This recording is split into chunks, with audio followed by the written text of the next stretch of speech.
আজ শ্রাবণ মাসের শেষ সোমবার। মহাদেবের প্রিয় এই দিনে এক অন্যরকম শান্তি নিয়ে আসে। আজকের দিনে আমার পরিবারে সব সময় নিরামিষ কিছু রান্না পছন্দ করে। নমস্কার, আজ মামের হেসেলে থাকছে এক নিরামিষ পদ সহজ ও ঘরোয়া পদ্ধতিতে। আমাদের তো এটা খুব পছন্দ হয়েছে, দেখুন তো আপনাদেরও পছন্দ হয় নাকি।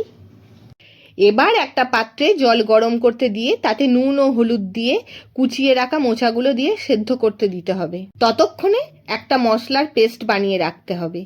তাতে কয়েক টুকরো আদা, কয়েকটা কাঁচা লঙ্কা, অল্প একটু জিরেও দিয়ে দিতে হবে। তারপর আবারও একটা পেস্ট বানাবো, সেটা 2-3 ঘন্টা আগে ভিজিয়ে রাখা ছোলার ডালের। এখন দেখব মোচা প্রায় 80% সেদ্ধ হয়ে গেছে।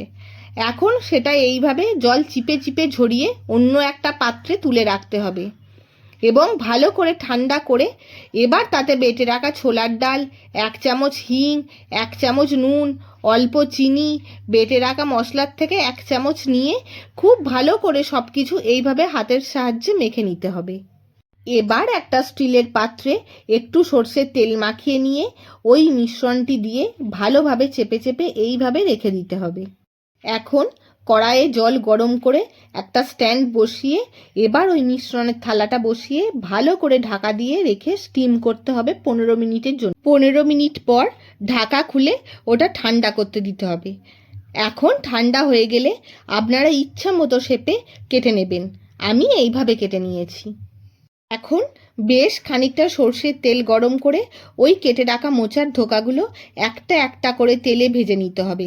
দুপিঠই সুন্দর বেশ হালকা লাল করে আমি এইভাবে ভেজে তুলে রেখে দিয়েছি। এবার ওই তেলেই সামান্য হিং ফোড়ন দিয়ে ডুমো ডুমো করে কেটে রাখা কয়েকটা আলু দিয়ে একটু লাল করে ভেজে নিতে হবে। এখন তাতে কুচিয়ে রাখা কিছু টমেটো দিয়ে আবারও ভালো করে নেড়ে টমেটো একটু নরম হয়ে গেলে তাতে 1 চামচ লাল লঙ্কার গুঁড়ো, হলুদ গুঁড়ো, পরিমাণ মতো নুন আর সাথে ওই পেস্ট করে রাখা মশলাটা দিয়ে ভালো করে কষিয়ে অল্প জল দিয়ে দিতে হবে আলুগুলো সেদ্ধ করার জন্য।